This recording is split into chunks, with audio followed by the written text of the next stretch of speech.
Ankara komeleya ziman, çand, hüner ya Anka hatevekirin.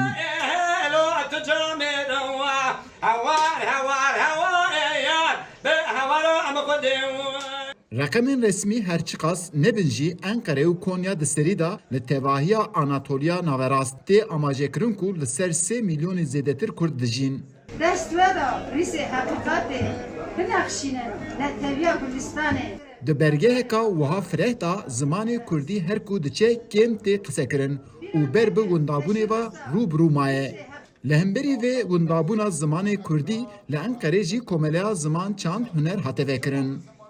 Hevseroka komeleya Ankayê Nebahat Çalpan armanca vê komeleyê ji bo dengê Amerîkayê wiha ragihand. Armanca me jî Enqerê û zanin Kurdê Anatolya navîn gelek zêde ne ama ser ziman axaftina wê dûr e kêmê jî bi rastî em dixwazin wê kêmasî bigirin ser vê hem zarokar hem sencîvan hem xortan em dixwazin vê kêmasî bigir xilas bikin.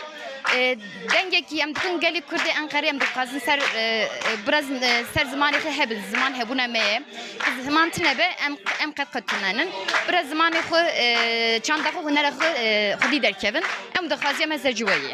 Komeleya ziman, çand, huner dê li Enqerê di çarçoveka berfireta xebatên xwe bidomîne. Di hêlekê da perwerdeha ziman bide, di hêla din da jî li ser çand û hunerên Kurdî xebatên xwe bidomîne. Dernek Ankara'da ilk. Çünkü Ankara'da bizim Kürtler... Li Enqerê cara yekemek û komeleyeke wiha berfireh hate vekirin. Berî wê Kurd der hebû, ew jî hate girtin. Kurd derê bes dersên ziman didan.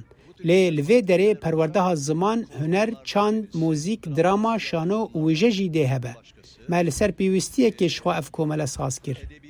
Li paytexta Tirkiyê li Enqerê hewceyê vêya me dît valakiyek tê hebû me got em vê valat em vekin hêstê me em pir kêfxweşin em pir li vir em ê çanda xwe zimanê xwe ji zarokar lîstok yani gelek tiştê me heye em gelek tişt difikirin ji bo xatirê zimanê Kurdî ji bo xatirê çanda Kurdî. نفكروا دولي مهلا شخصنا مقرتها بمرأة خبرنا دايا برانو حجي كذي بجناتي بخازة إجازناتي عصيق وخانة دانا Enqerê komeleya ziman, çand û huner vebû. Demek dirêj bû ku hewildaneka wiha li Enqerê tune bû. Îro bi şahiyeka mezin ev der vekirin. Eyüp Demir, Dengê Amerîka, Enqere.